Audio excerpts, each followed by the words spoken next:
إن الحمد لله نحمده ونستعينه ونستغفره ونتوب إليه ونعوذ بالله من شرور أنفسنا ومن سيئات أعمالنا من يهده الله فلا مضل له ومن يضلل فلا هادي له وأشهد أن لا إله إلا الله وحده لا شريك له وأشهد أن محمدا عبده ورسوله بعثه الله بالهدى ودين الحق وبلغ الرسالة وأدى الأمانة ونصح أمته وجاهد في الحق حق جهاده فصلوات الله وسلامه عليه وعلى آله وأصحابه ومن تبعهم بإحسان إلى يوم الدين.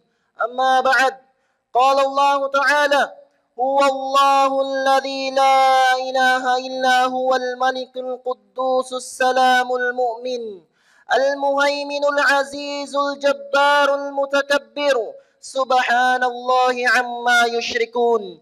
هو الله الخالق البارئ المصور له الأسماء الحسنى يسبح له ما في السماوات والأرض وهو العزيز الحكيم. Surah Al-Hashr.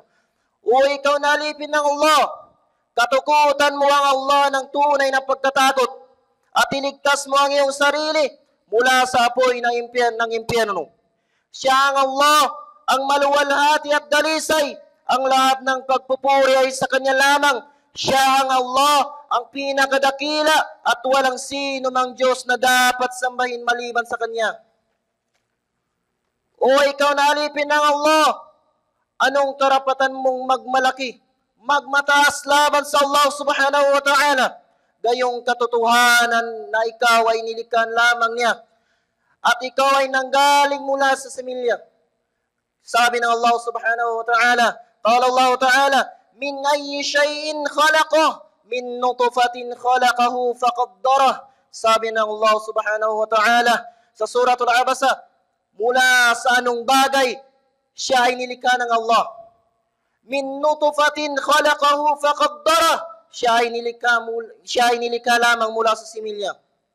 O ikaw na alipin ng Allah, sino ka sa palagay mo upang suwayin at labagin ang mga ipinag-uutos niya? Gayon, alam mo na walang sino mang nagbigay ng buhay sa iyo maliban sa Allah. Gayong alam mo na walang sino mang nagpapakain sa iyo maliban lamang sa Allah subhanahu wa ta'ala. Gayong alam mo na walang sino man nagpadamit sa iyo at nagbigay ng mga pangangailangan mo maliban sa Kanya, ang Allah subhanahu wa ta'ala. Qala Allah ta'ala fi hadith al-Qudsi, ya ibadi kullukum ja'i illa man at'amtuh fastat'imuni ut'imkum. Ya ibadi kullukum 'ar illa man kasawtuh fastaksuni aksukum. Nabanggit sa hadith Qudsi, sinabi ng Rasul sallallahu alaihi wasallam, ang Allah ay nagsabi, ya ibadi kullukum ja'i. O aking mga alipin, lahat kayo ay gutom, maliban lamang sa binigyan ko ng pagkain, maliban lamang sa aking pinakain. Humingi kayo sa akin ng pagkain at kayo ay aking pakakainin. Ya ibadi, kullukum 'ar illa man kasawtuh. O aking mga alipin, lahat kayo ay hubad, lahat kayo ay walang kasuotan, maliban lamang sa binigyan ko ng damit, maliban lamang sa aking pinadamit. Humingi kayo sa Allah humingi kayo sa akin ng damit at kasuotan, at kayo ay aking padadamitin. O ikaw na alipin ng Allah, kapag iyong nilabag at sinuway ang mga kautusan ng Allah subhanahu wa ta'ala at magmayabang, magmalaki, magmataas laban sa Kanya, katotohanan ikaw ay mapapabilang sa mga naligaw, mapapabilang sa mga nalugi, at mapapabilang sa mga maninilahan sa apoy ng impyerno. Magpakumbaba ka sa Allah subhanahu wa ta'ala ng tunay na pagpakumbaba. Sumunod ka sa Allah ng tunay na pagsunod. At matakot ka sa Allah subhanahu wa ta'ala ng tunay na pagkatakot. At bakit? At bakit? Anong bagay o ari-arian ang ipagmamalaki mo lamang sa Allah subhanahu wa ta'ala? فَوَاللَّهُ وَالَّذِي لَهُ مَا فِي السَّمَاوَاتِ وَمَا فِي الْأَرْضِ. Gayong katotohanan na ang lahat ng mga bagay na nasa 7 baitang ng langit at 7 baitang ng lupa, nakikita man mo o hindi, narinig mo man o hindi, nararamdaman mo o hindi, nalalaman mo man o hindi, ay tanging Allah, ang Allah lamang ang nagmamayari. O ipagmamalaki mo lamang sa Allah ang iyong katungkulan, ang iyong pwesto sa gobyerno, ang iyong kinalalagyan. Inna Allah huwal malikul muluk. Gayong katotohanan na ang Allah siyang nagmamayari ng kapangyarihan, siyang may kapangyarihan, siyang may-ari ng kapangyarihan, hari ng mga hari. O ipagmamalaki mo ang iyong galing, ang iyong laki, ang iyong lakas sa Allah. La hawla wala quwwata illa billah. O nagmamataas ka dahil ikaw ay nagmula sa marangya at mayamang pamilya at ang kang karespeto at kagalang-galang, o dahil ikaw ay higit na gwapo o maganda kaysa sa iba. Waman anta hatta taf'al hada. Sino ka upang gawin ang mga bagay na yan? Katotohanan, ang lahat ng bagay, makita man natin o hindi, marinig man natin o hindi, nalalaman man natin o hindi, nararamdaman natin o hindi, lahat ng ito ay nilikha ng Allah subhanahu wa ta'ala. Lahat ng bagay na ito ay mula sa Allah subhanahu wa ta'ala at patungo ito sa Allah subhanahu wa ta'ala. Ni katiting ay walang paghahari sa mga nilikhang ito.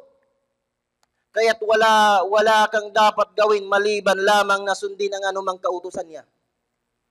Umiwas sa mga ipinagbabawal. Umiwas sa mga pinagbabawal niya at gawin ng wastutungo sa landas niya ng anumang ipinagkatiwala niya sa iyo.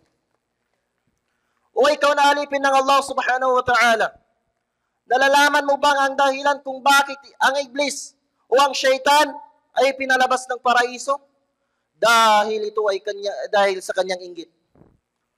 Pagmamayabang, pagsuway sa utos ng Allah subhanahu wa ta'ala. Pagmamayabang, pagsuway sa utos ng Allah na magpatirapa o magsujud kay Adam alayhi salam at siya ay hindi nagpatirapa. Inutosan ng Allah ang kanyang mga anghel at ang iblis na nagsujud kay Adam. At ang mga anghel ay nagsujud at ang iblis ay sumuway. At dahil sa inggit niyang ito, dahil sa pagmamataas niyang ito, at pagsuway sa utos ng Allah subhanahu wa ta'ala, siya ay pinalabas ng paraiso. O ikaw ang nalipin ng Allah, mula ngayon ay mag-isip ka ng mabuti, mag-isip ka ng malalim para sa iyong sarili. Tanungin mo ang iyong sarili, nasaan na ang mga taong nagmalaki, nagmataas laban sa Allah subhanahu wa ta'ala? Katulad nila Fir'aun, Namrud at Abu Lahab, lanatullahu alayhim.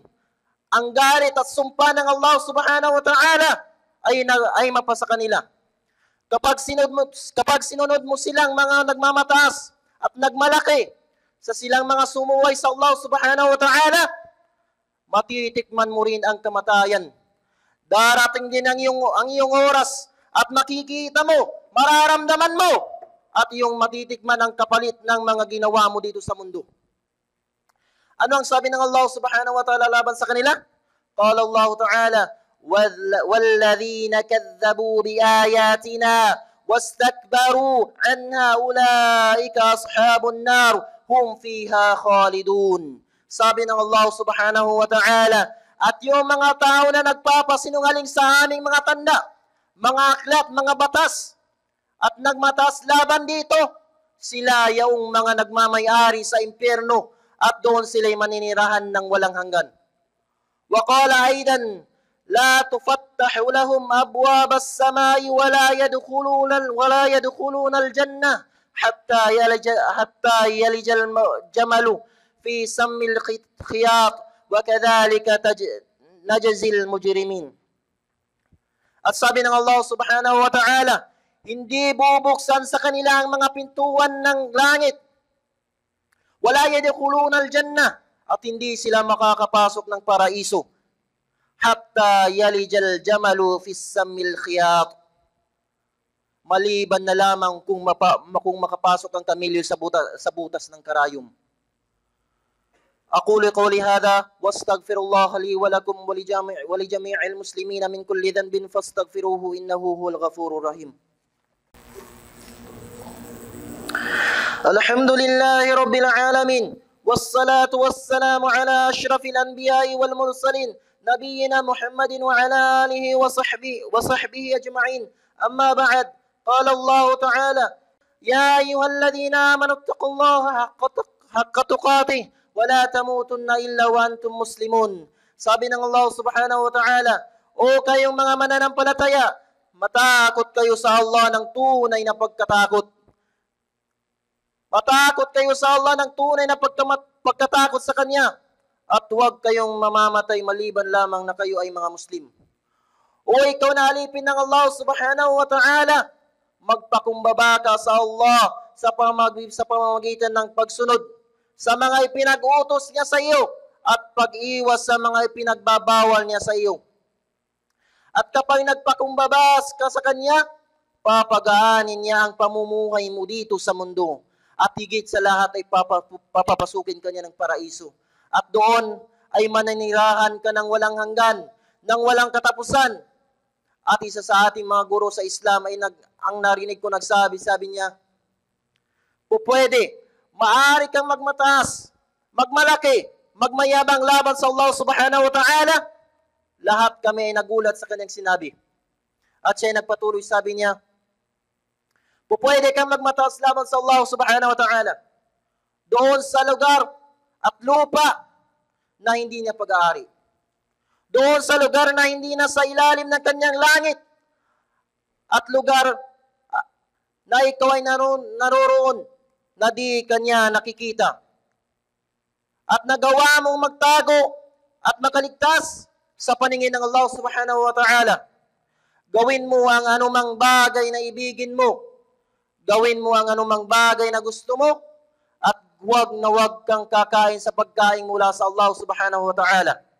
At huwag na huwag kang hihingi at sa hangin ng Allah, dahil katotohanan iyon ay pag-aari mo. Magpakukup tayo sa Allah subhanahu wa ta'ala mula sa kayabangan, mula sa mapanirang luho ng sarili, at mula sa mapanirang syaitan. Allahumma salli ala Muhammad wa ala ali Muhammad kama sallaita ala Ibrahim wa ala ali Ibrahim innaka Hamidun Majid. Wa barik ala Muhammadin wa ala ali Muhammad kama barakta ala Ibrahim wa ala ali Ibrahim innaka Hamidun Majid. ربنا تقبل منا إنك أنت السميع العليم. ربنا وجعلنا مسلمين لك ومن ذريتنا أمة مسلمة لك وارنا مناسكنا واتب علينا إنك أنت التواب الرحيم. ربنا وبعث فيهم رسولا منهم يتلو عليهم آياتك ويعلمهم الكتاب والحكمة ويزكيهم إنك أنت العزيز الحكيم.